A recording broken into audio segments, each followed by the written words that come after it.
உங்கள் favourite TV ஷோக்களை இனி miss பண்ண தேவையில்லை. ZEE5 இல் முற்றிலும் இலவசமாக காணுங்கள், இங்கேயும் எப்பொழுதும். இந்த ஊர் மக்களோட நம்பிக்கையை நம்ம உடைக்க வேண்டாயா? நீங்க சம்மதிச்சீங்கன்னா நாங்க உங்க இடத்துலயே டேங்க் கட்டிக்கிறோம் ஐயா. சிவா அண்ணா, நம்ம தோப்புக்கு பக்கத்துல இருக்கிற அந்த காலி இடத்த டேங்க் வெட்ட கொடுத்துடலாம். நீ என்னன்னு சரிங்கண்ணா. சரி சரி, அப்ப நாங்க அந்த இடத்த போய் பாக்குறோம். சிவா அண்ணா, நீ போ. அங்க போயிட்டு அங்க பூஜை பண்றதுக்கு எல்லா ஏற்பாடும் பண்ணிடுறேன். சரி வாங்க அண்ணா, எல்லாத்தையும் வாங்கிட்டு வந்துட்டேன். எல்லாத்தையும் திருப்பிட்டல? ஆமாண்ணே, அண்ணி அடகு வச்ச எல்லா நகையும் திருப்பிட்டு வந்துட்டேனே. இந்தாண்ணே பாருங்கண்ணே.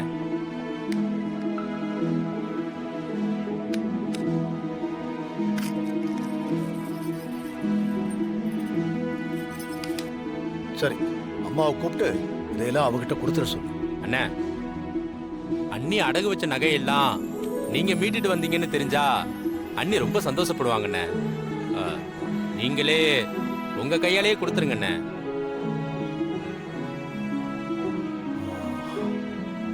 அண்ணா, உங்க கையால தானே அண்ணி இந்த தாலியே வாங்கணும்.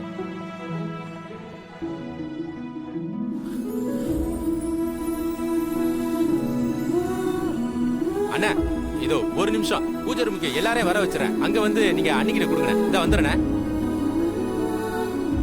ஒரு வீட்டோட குடும்ப தலைவி இப்படி போற இடம் எல்லாம் கழுத்துல தங்கம் இல்லாம மஞ்ச கயிறை கட்டிக்கிட்டு போனா அது அந்த குடும்பத்துக்கும் கௌரவமா இருக்காது, அவளை கட்டுனவனுக்கும் கௌரவமா இருக்காது.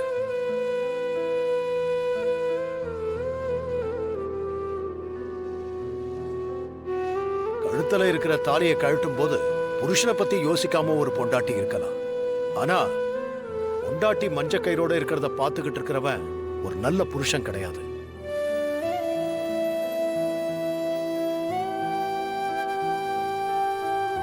ஒன்னும் யார் மேலேயே இருக்கிற பாசத்துல வாங்கல. புருஷன் பேச்ச மீறி அவன் நடந்திருக்கலாம். அவன் என் பொண்டாட்டி இல்லைன்னு நான் தலைமூழ்கி இருக்கலாம். ஆனா என்னோட கடமையை மீறி நான் என்னைக்கும் நடக்கல. சொத்து பிரிக்கிற சமயத்துல எப்படி அவளுக்கு சமமான மரியாதை கொடுத்தேனோ, சமமான பங்கு கொடுத்தேனோ, அதே மாதிரிதான் இது.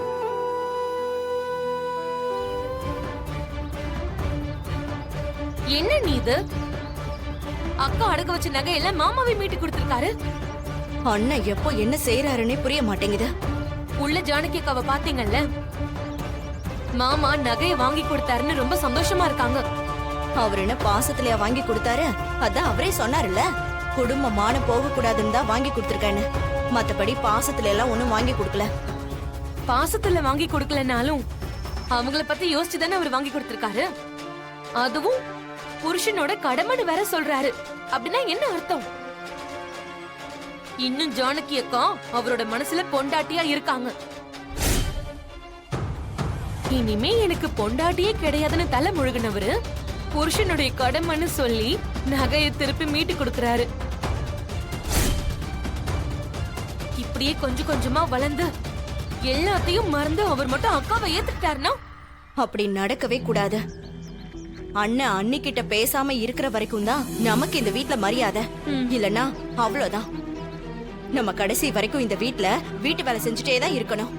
ஆமா அண்ணி, அவங்க ரெண்டு பேரும் பேசிக்காம இருந்தா மட்டும்தான் அவங்களுக்குள்ள பிரச்சனை அதிகமாகிட்டே போகும். அப்பதான் நம்ம கை மேல வரும். அண்ணியை எப்படியாவது சமாளிச்சிடலாம். ஆனா அந்த மாயா இருக்காளே, அவதான் நமக்கு பெரிய தொல்லையே. நம்மள எதுவுமே செய்ய விடாம அவ எல்லாத்தையுமே கெடுத்துக்கிட்டே இருக்கா. முதல்ல அவளை இந்த வீட்டுல இருக்க விடாம செய்யணும். ஆமா, அதுக்கும் இதுதான் சரியான நேரம். சீனு வேற இப்ப ஊர்ல இல்ல. அவன் வர்றதுக்கு முன்னாடி இவளை எப்படியாவது இந்த வீட்டை விட்டு விரட்டிடணும். எவ்வளவு திமிரு இருந்தா எங்கிட்டயே சவால் விடுவா. சவாலா? ஆமா பார்வதி, அடுத்த வருஷம் இதே நேரம் உங்களுக்கு ஒரு பேர குழந்தைய பெத்து கையில கொடுப்பேன்னு திமிரா சொல்றா. அப்படி ஒரு விஷயத்த நடக்க விட்டுறவே கூடாது. அந்த சவால்ல நான் தான் ஜெயிக்கணும்.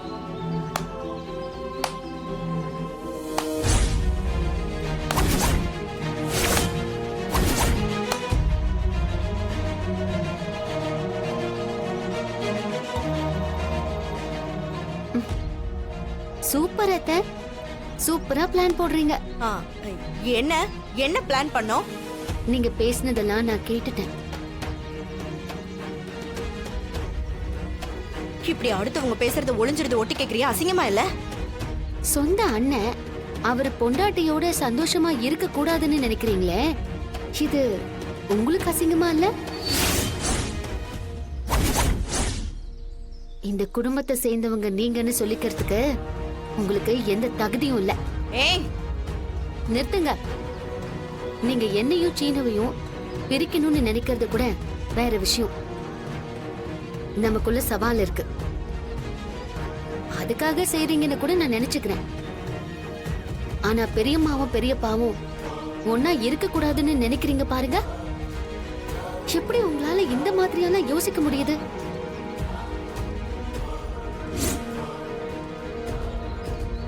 ஏன் அத்தை, நீங்க கல்யாணம் ஆனதுக்கு அப்புறமும் இத்தனை வருஷமா இங்க இருக்கீங்களே, ஏன் இங்க இருக்கீங்கன்னு ஒரு வார்த்தை இது வரைக்கும் பெரியம்மா கேட்டிருப்பாங்களா? உங்க 2 பேரையுமே நல்லா தானே பாத்துக்கிட்டு இருக்காங்க. சித்தி, உங்களுக்கு இந்த வீட்ல என்ன குறை வச்சாங்க? ஆனா உங்க 2 பேருக்கும் அவங்க மேல மரியாதையும் விசுவாசமும் கொஞ்சம் கூட இல்லல்ல. ஏய், என்ன என்னமோ இந்த வீட்டு வேலைக்காரங்க மாதிரி பேசிட்டு இருக்க? நாங்களும் இந்த குடும்பத்தை சேர்ந்தவங்க தான். எங்களுக்கும் அந்த மரியாதை என்னைக்காவது கிடைச்சிருக்கா? மரியாதைங்கிறது நாம எந்த குடும்பத்துல பொருந்தோங்கிறத வச்சு இல்ல, நாம எந்த மாதிரி செயலை செய்யறோங்கிறத பொறுத்து இருக்கு. என் கல்யாணத்தப்போ நீங்க சாருவை ஏன் இடத்துக்கு கொண்டு வர்றதுக்கு என்ன வேலை செஞ்சீங்கன்னு ஞாபகம் இருக்கா? ஏன் சித்தி, இந்த கோவில் நகை விஷயத்துல உங்க லிங்கம் மாமா பேச்ச கேட்டு வீட்ல இருந்த நகைய நீங்க தானே மாத்தி வச்சீங்க?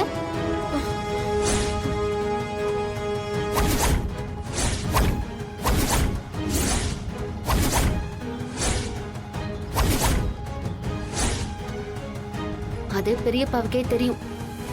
ஆனா அத பத்தி இப்ப வரைக்கும் உங்ககிட்ட ஒரு வார்த்தை கேட்டாரா? அதுதான் அவரோட கேரக்டர். பெரியம்மாவும் அதை யார்கிட்டயும் சொல்லல. அவங்க நினைச்சிருந்தா சிவராம் சித்தப்பாவை தூண்டி விட்டு இந்த வீட்டை விட்டு உங்களை அனுப்பியிருக்க முடியும். ஆனா அவங்க அதையும் பண்ணல. ஆனா நீங்க 2 பேரும் அவங்க சந்தோஷமா இருக்க கூடாதுன்னு நினைக்கிறீங்க. இது உங்களுக்கே நியாயமா இருக்கா? பெரியம்மா உங்க 2 பேரையும் கூட பிறந்தவங்களா தான் பாக்குறாங்க. அவங்க மரியாதை அதிகாரம்னு எதுக்கும் ஆசைப்படல. தகுதியான ஆளுக்கு அதெல்லாம் தானா கிடைக்கும். கார்த்திக்கும் தனாவும் லவ் பண்ணாங்க. கார்த்திக் காணாம போறதுக்கு முன்னாடி ரேகா வந்து தனா கிட்ட ஒரு லெட்டர் கொடுக்க போயிருக்காங்க. ஆனா அந்த லெட்டரை நீங்க வாங்கியிருக்கீங்க. அந்த லெட்டர்ல என்ன எழுதி இருந்தது? ஜீ5 ஆப்பை டவுன்லோட் செய்து அனைத்து எபிசோடுகளையும் இலவசமாக பாருங்க.